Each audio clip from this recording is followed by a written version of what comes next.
Burgemeester Gerard van Klaveren van Weststellingwerf is fan van de eerste oren van Harry Musquet. Hij is ook initiatiefnemer van het QB and the Blizzards Museum en de buste van Harry Musquet in Grollo.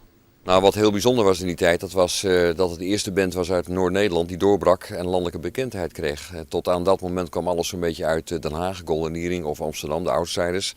En vanuit Noord-Nederland bereikte eigenlijk nooit iets de hitlijsten. Tot aan het moment waarop QB and the Blizzards zich begonnen te etaleren. En dat was wel redelijk opvallend in die tijd. Een heleboel mensen die hebben ook een huisje in een dorp, maar met alle comfort. Dus ze leven dus toch nog ergens in de stad en zo. Dat heb ik niet. Het is hier primitief, dus het is wel duidelijk. En dan toch voel ik me hier wel vrij gelukkig, als ik het zo mag noemen. Beetje noordelijke trots dus. Ja, noordelijke trots en ook de ruigte. Hè. Ze hadden lang haar en dat wilde ik eigenlijk ook wel. Ze waren een beetje onbehouden, een beetje ruig in hun optreden. Dat wilde ik eigenlijk ook wel, maar van thuis mocht dat niet.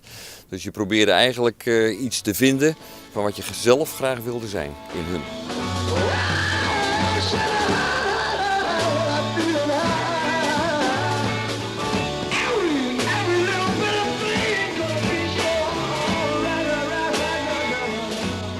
Als frontman van QB and the Blizzards maakte Musquet net alleen nog namen in eigen land, maar ook via de boeten. Ook in Friesland kwam de band van de bluesjonger regelmatig deel. Optredens wien er onder andere in de Schouwburg van het Jereveen, de Oude Harmonie in Ljouwert en ook op de Veemerk in Snits.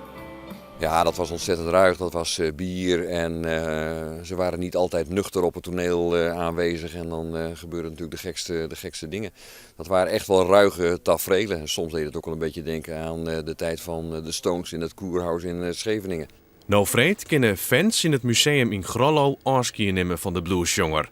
Sneun wordt Harry Musquet in besletten kring te halfbracht. Harry Musquet is 70 jaar geworden.